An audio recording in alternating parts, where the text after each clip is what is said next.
Good. Thank you for coming. Yeah.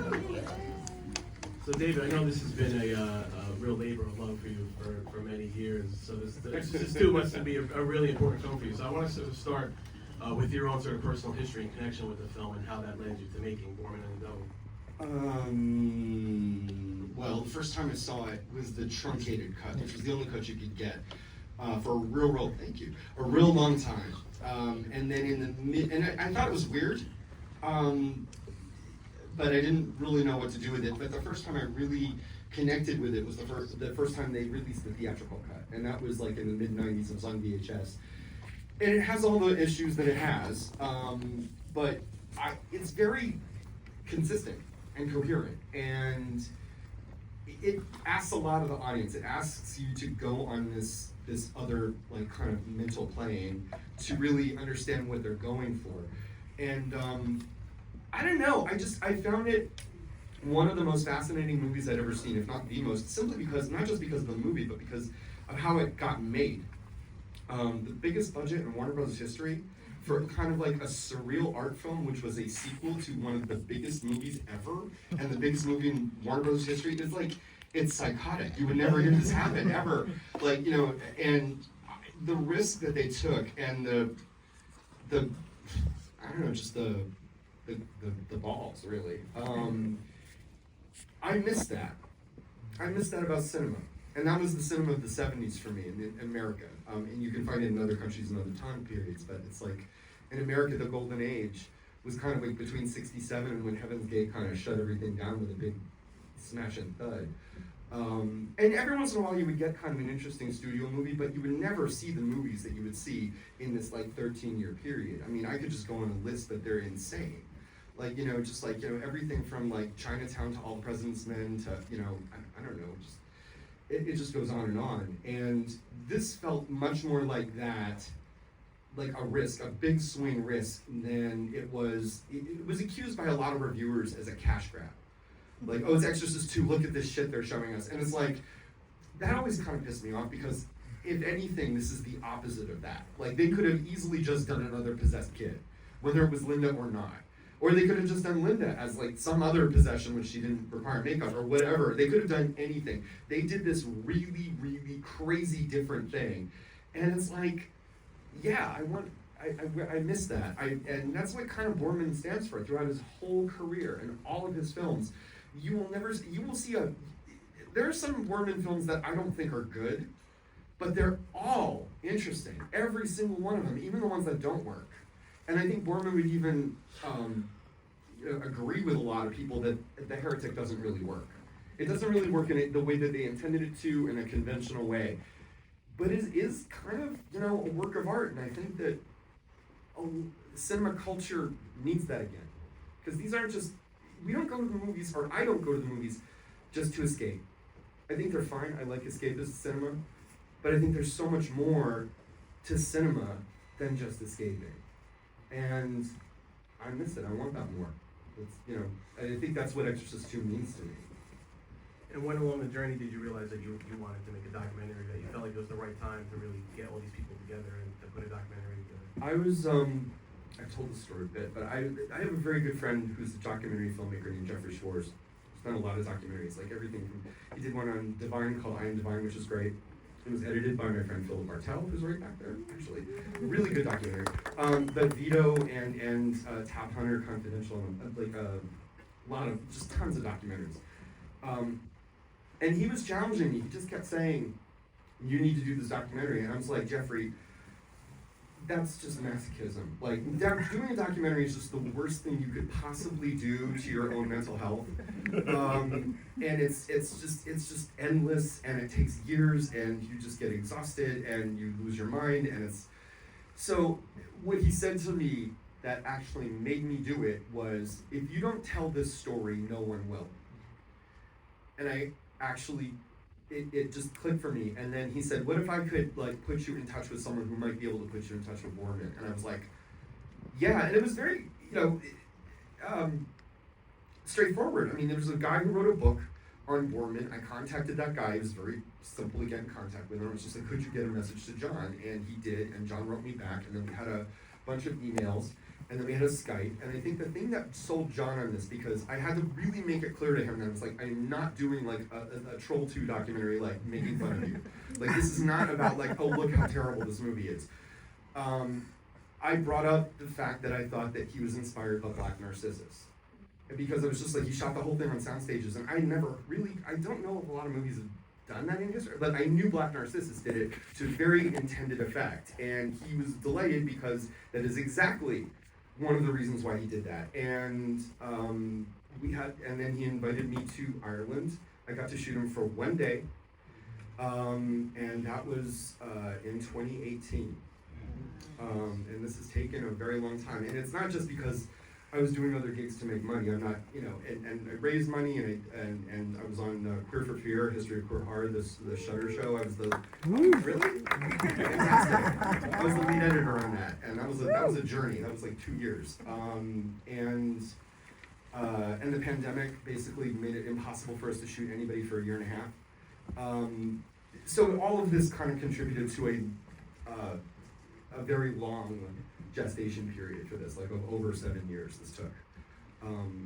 But really, like, the last 2 years were just about getting that rough cut down from over 3 hours. 196 minutes was the first rough assembly, to 111 minutes, which is what it is. And it's just the hardest thing I've ever done. I can't even really relate to how hard it was to get this movie edited to where it is, but I'm so happy that it's where it is. And one of your collaborators is here, Eduardo. Yeah. The score is really cool because it sort of alternates when the film is funny. They get more playful and there's more elegant stuff at the end. Sort of talk about the conversations you two had to sort of find the right balance for the score that you put together. They were cool. They were great. Yeah, David's actually my neighbor. He lives across the street from me. And I know I lived there before you moved. You moved, and then I was just like, oh my God, you're across the street from me. That's crazy. Yeah, that was small. LA's a small town. It is. And so a lot of times it felt like we were like when David and Craig would come over. It kind of felt like we were hanging out. And it was like a while before we actually were like, oh, maybe we should actually go over the cues. But you were very nervous at the front. I was so nervous. There was a point where I called my best friend and I was talking to her and I said, I am going to get fired off of this thing. But I think what really you were just being too like safe, like because I had this. Yeah. Like when you cut with temp music, and I had really intricate temp music. Like I literally didn't have scores from the 70s. I had scores over scores over scores from the 70s. There were 3 layers of scores at times. It was insane, and it wasn't just like, oh, I'm gonna have like 3 seconds of Superman here, and then I'm gonna have like a little bit of Bernard Herrmann here. Yeah. It was literally like it would start with the planet Krypton, the intro, Yeah. and then it would Go to John Barry, it would Goldfinger. cleanly Yeah. segue into John Barry's Goldfinger. And then there would be like layers of like Raiders of the Lost Ark. That was there and too. it's insane that I was able to watch it and catch all But that that's too. why you were so cool for this, because you literally understood. You knew every single goddamn cue. There were only a couple that you were like, wait, what's that from? And it was the right composer but the wrong movie sometimes. And I'm just like, no. That was like, But it was that Outland or whatever. That temp score is. David, that thing was impressive. I'm serious when I say Psychosis. that It's called thing, psychosis. it should be studied. I've done like a little bit of work for Ridiculous. for Justin Hurwitz, who does like Damien Chazelle's movies, and I was talking to him once, and I said, dude, this thing is nuts. Like this is a temp score like nothing I've ever heard. But it really did inform a lot of the choices. I think the big challenge on it was that there's it's just obviously a documentary, so it's all dialogue and it's all exposition, like having explained the process. So a lot of the music is really just like rhythmic. It's really rhythmic, just to pull us through. That was your big thing, was that it had to pull us through dialogue, through exposition, through information. But then at the same time, I was trying not to really lead anyone until that kind of final stretch of the film when it's all said and done, and I think the path was finally cleared to kind of give it a little bit of emotion, a little bit of kind But of. it's so cool because you have the independent filmmakers don't generally get a score as intricate as this, because like you started with a theme and it weaves its way throughout and then it comes back at the end, and it's like you would think that this was like something that you would just do. Right, but yeah. really hard to do. Yeah, the And whole- it's that- really, really impressive. And this is your first, no, this is not your first score, but it's one of your first scores. No, I've been I actually don't know how many movies I have under my belt at this point, but I actually have another movie playing Friday at midnight. That's right. Plug, The Serpent Skin. I haven't seen it. I heard it's great. That's another. That one is crazy. In technical terms, that score is called Klangfarben, which is just sound colors. It's really dense and like cloudy and that nature. But the whole score is just based on that opening Ide Fix, as I guess we call it. That the entire thing is just based on that one. And the temp music for that was Philip Glass. Yeah. Yeah. So, he did great. And I want to go back to Borman. There's a line in the film where he references the Excalibur line, that's an old wound never properly healed. Yeah. Obviously, this is a very complicated sort of relationship he has with the film. You had the one day with him. Did it take a little bit of time to kind of get him to open up? Or did you get a sense that he was ready? He had all this stuff kind of ready? Well, we talked a bunch on Skype and on emails, and then I met him the night before, and we had dinner. It was him and his daughter, and like kind of my PA in Ireland, and me, and it was a lovely dinner. And I think he got a sense of me, and I think he was very comfortable with me because I came in absurdly prepared.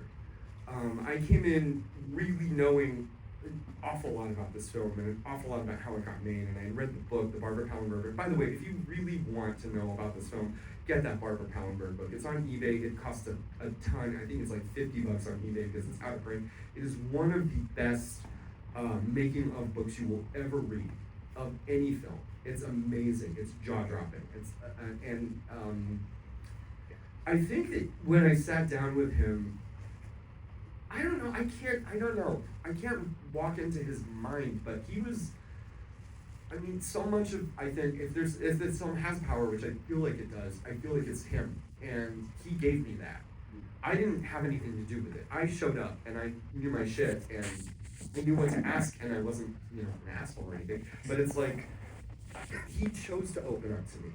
And so, and other people did too. I mean, I don't think it was me. I think that it was just, this film, so many of these people and these crew, they've been on hundreds of fucking movies and TV shows. Like, they have spent decades of careers on shoots after shoots after shoots.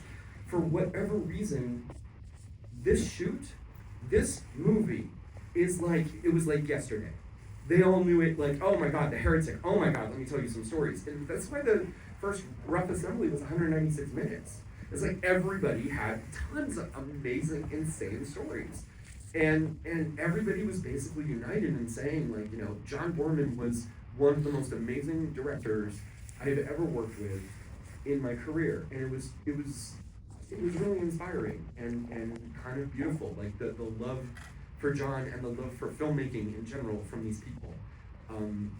So it's like, whatever you feel from the interviews, I can't take credit for it. I really can't. I wish I could. But I'd feel like a fraud if I did. And John is lovely. Unfortunately, this was a few years ago, and he's a bit more in decline now. He's 92 now. He was 85 when we shot this. He has seen the film, though a lot of his eyesight is gone. And he had to have a lot of it explained to him by his physician's assistant, he has round-the-clock care. And, I got it. You're 92, I get it. It's a little bit sad. But I'm very, very grateful that he liked it, and his kids liked it. Because you never know. I mean, this is like a great filmmaker, and basically I'm making a documentary about his greatest failure, really. And yet, it kind of encapsulates his spirit. Even more so than like his great films, which are like Point Blank, if you haven't seen it, see it. Deliverance, if you haven't seen it, see it. The General, nobody has seen this fucking movie. Have you? Good. Yes. That General is a fucking great movie. They have never even released a Blu-ray of it, fuckers at Disney. They haven't. I don't know why. It's a great film. Hope and Glory is a great film. And even the ones that aren't great are real interesting. Zardoz is a real interesting movie. It's a real interesting movie. I mean, and it gets better when you see it the second time and understand what's happening for the first hour. I don't even mean that as a joke. It's really the truth. It's like one of these movies, like, you don't know what movie you're watching until an hour in, and then it's like, oh, wait, what? He's this, okay, that's his plan? All right. Which is why, like, you watch it the second and third time, it's like, oh my God, this is a great movie. But there, I mean, even Where the Heart Is, which is a very difficult movie to recommend, it still has a lot of really insanely amazing, crazy, great stuff in it. And to me, in my life, it's much more important for a film to be interesting than it is to be good. It's like, I just don't care anymore. I saw there was an awards movie, and I won't say what it was, that I saw last week, which was a perfectly fine film. And it wasn't interesting at all, and I never want to see it again. That's true. And I, credit all the people who made it, but, like, who cares? I don't need to see that. It's like, you haven't done anything or tried anything, and I'd rather see something that tries and fails than something that doesn't really try much at all. Absolutely. We're going to have some audience questions. Anybody have a question? Right here,